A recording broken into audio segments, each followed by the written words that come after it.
Yes guys, Davey Speaks Football here, back again with another video. I was meant to do this video a few days ago, but life happens, right? Things come up, work comes up, it is what it is. I thought to myself, Man United are playing in literally 90 minutes time, and I thought, shall I just skip this video? But no, there's some valid points here that I'm going to cover, and things that we need to talk about for the bigger picture when it comes to Manchester United. So the points I'm going to go through here, I'm going to put them up here now so you know exactly what this video is going to entail.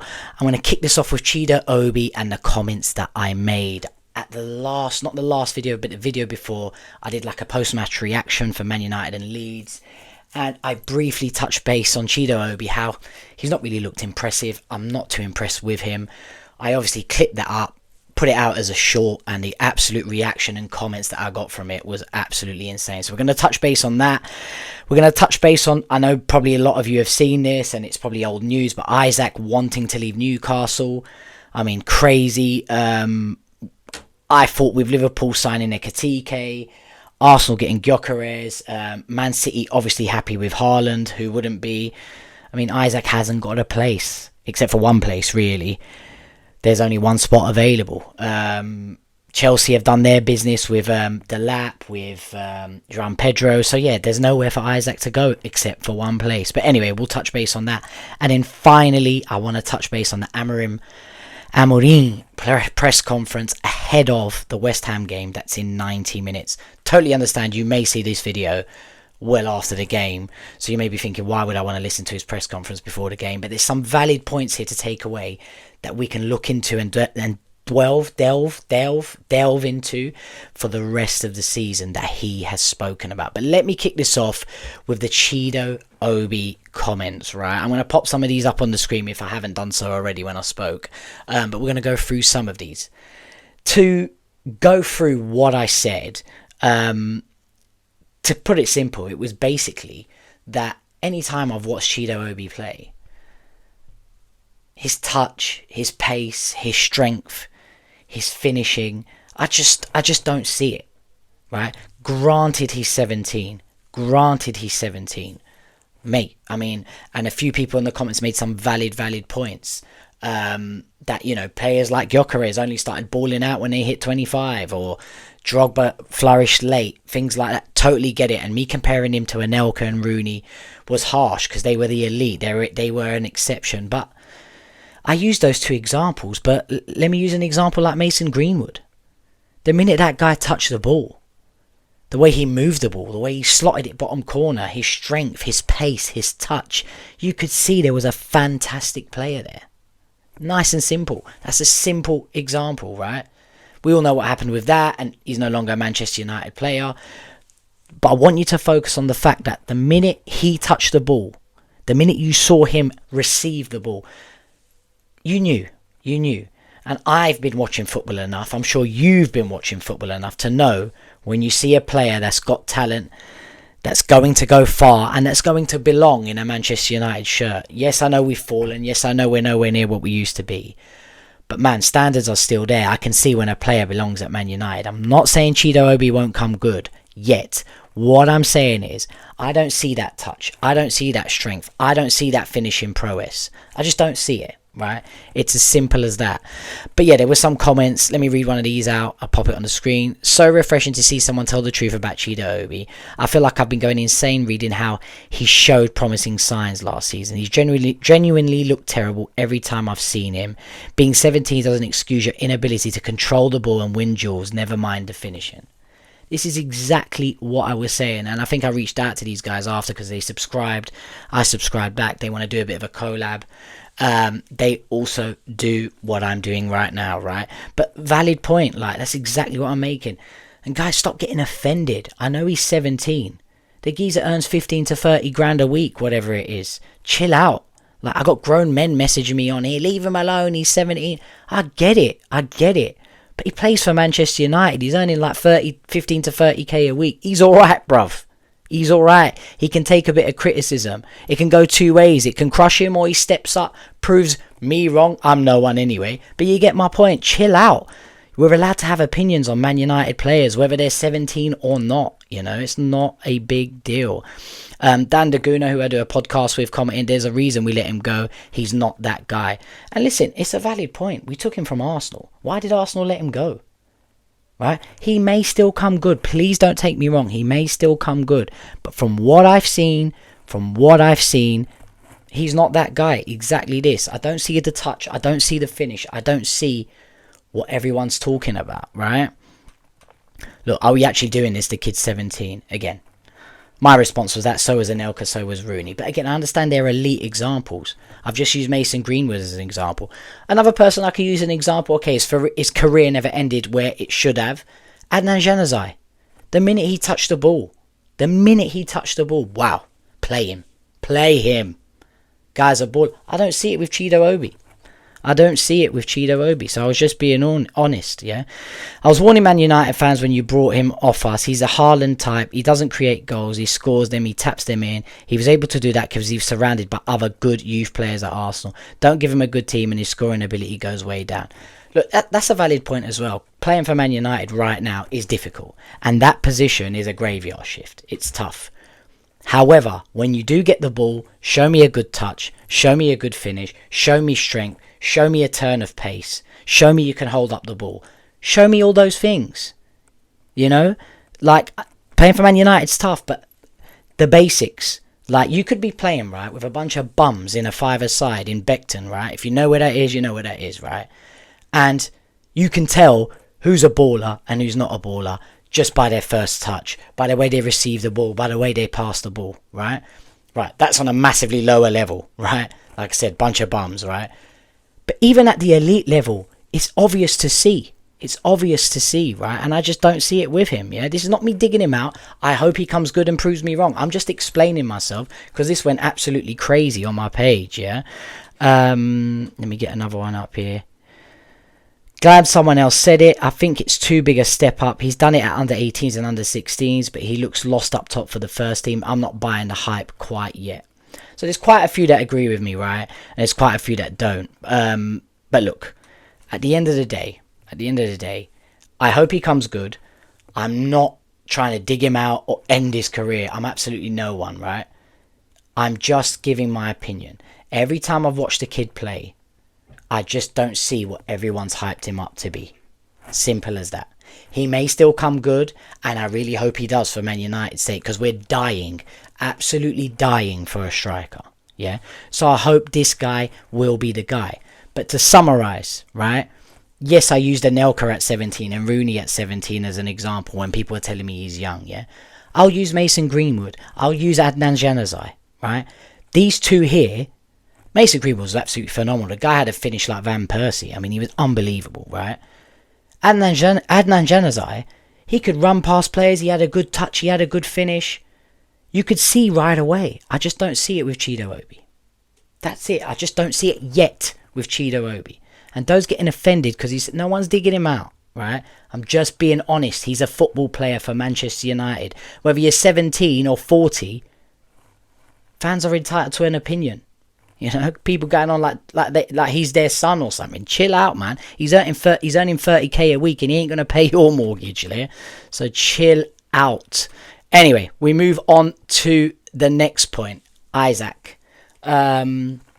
puts in a transfer. He's not quite put in a transfer request, has he? He's basically said he wants to explore his options elsewhere.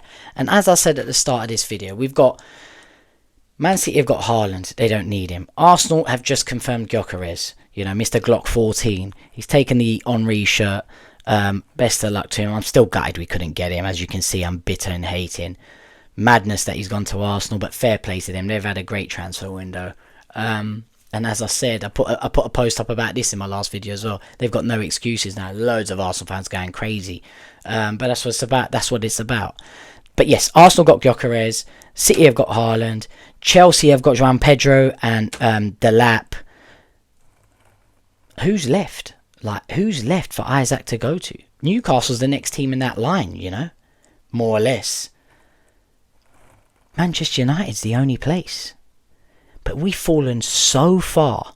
We've fallen so far down the pecking order that back in the day, a player like this becomes available, we're the first to get him. We would be the first to get him. But no, Liverpool are jumping in and seem to be going for a world record fee, like 150 million or something like that. I mean, it's nothing but negative. It's obvious Liverpool are smashing it and going hard so they can pip to that 21st. 21 titles, 21 league titles. It's obvious by the way they've acted this summer.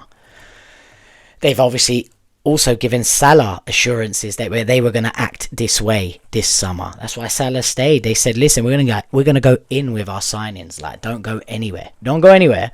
Basically, they just basically told him, do not go anywhere. We're going to go in with our signings. And they have done that. They're going to win their 21st title. If they get Isaac, forget Mr. Glockeres, forget City and Haaland, forget all of that. That is a major, major problem. Salah and Isaac. Oh my goodness. The only positive I can find in this is Liverpool were nowhere near it for 20 odd years. And now they're back on top, back attracting players like this, back taking over. Maybe we've got to wait 20 years, but I think we will be back if Liverpool can bring it back, right?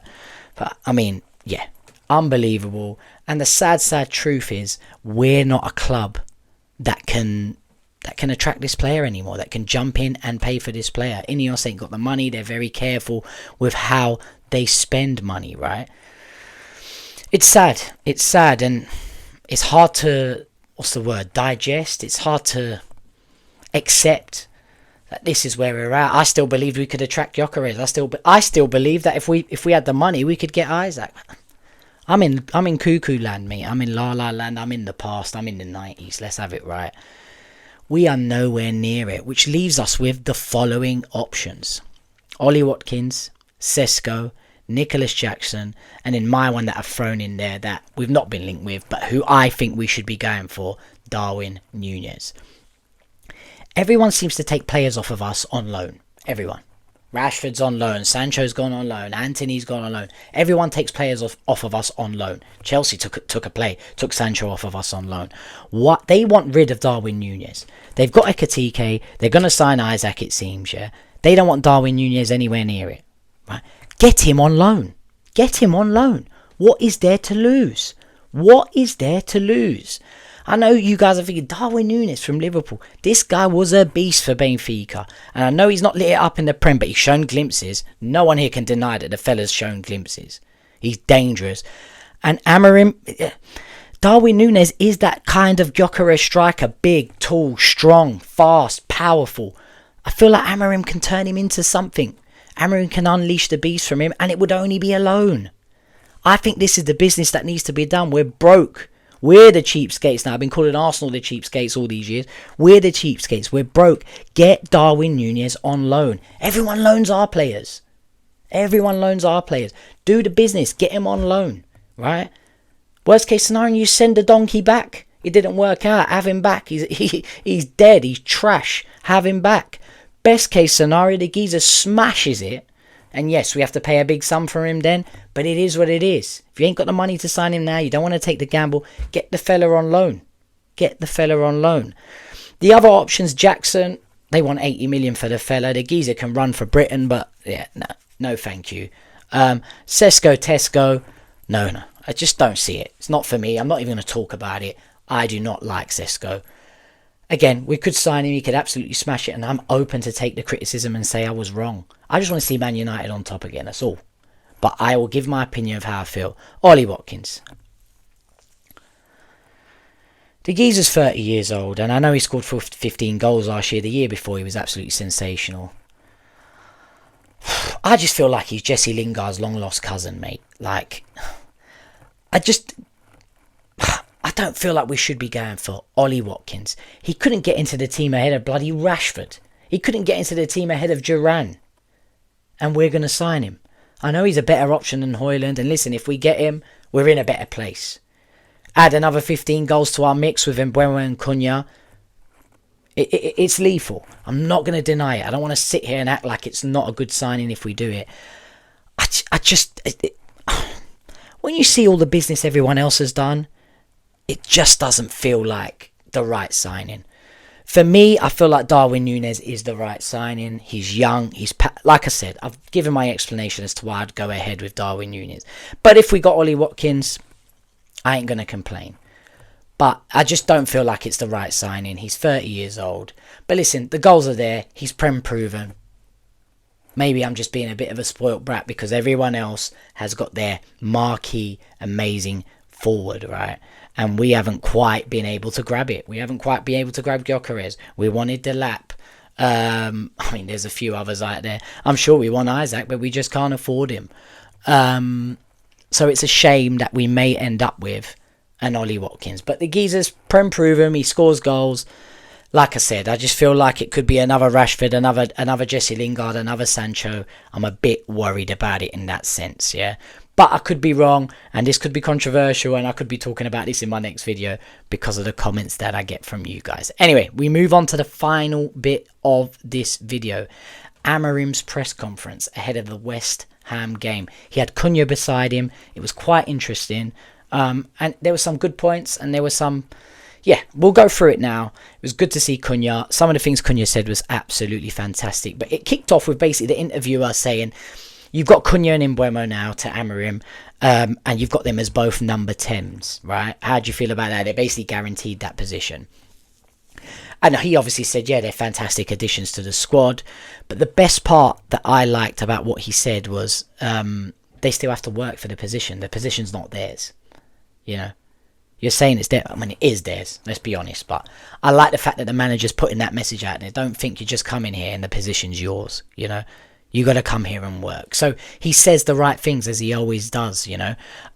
He then goes on to say that they chose to be here. They had other options. They had Champions League options. And when you hear that and you think these players have chosen Man United and they had Champions League options, you want to hear that as a fan. You know, that the players want to play for Man United. And Amorim makes that point that he only wants players that want to play for Man United.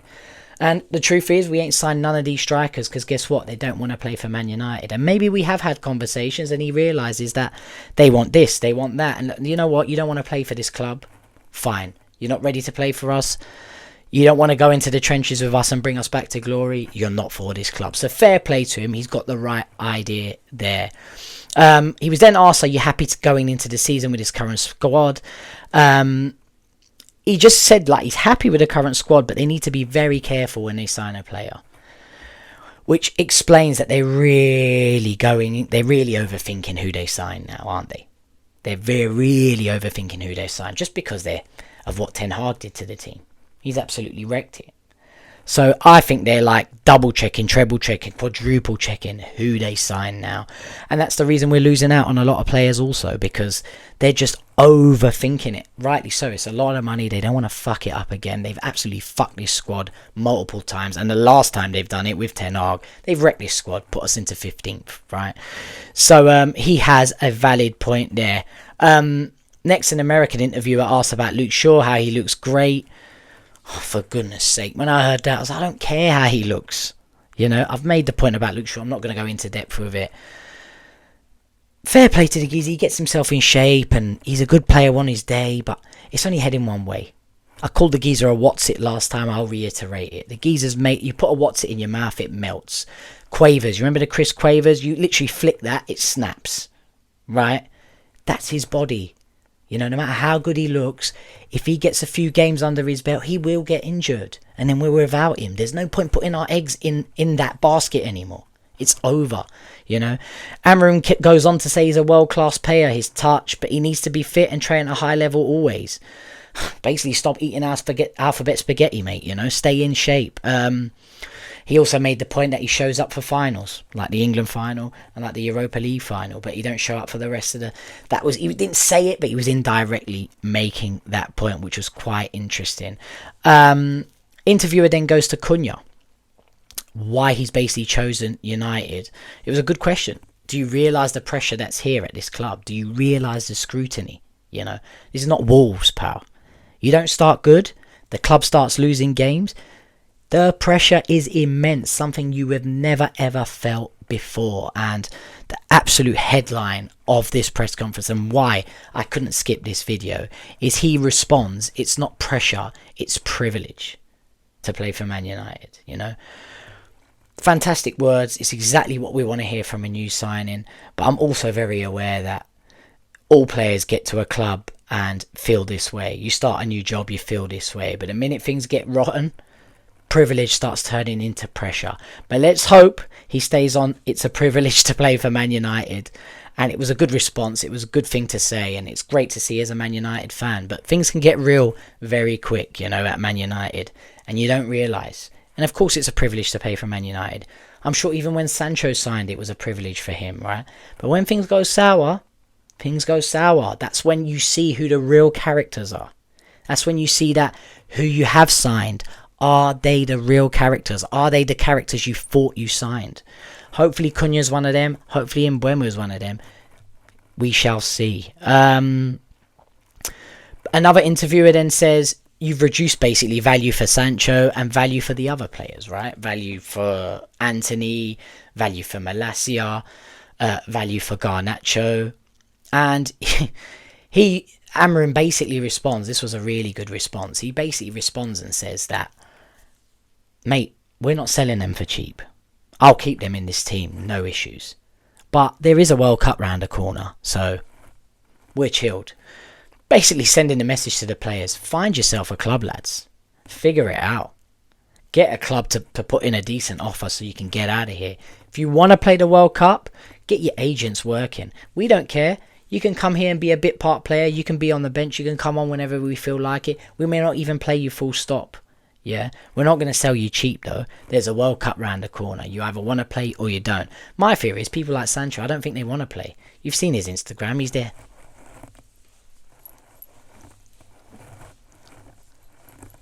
That's what he's there doing. Do you really think he gives a shit about the World Cup?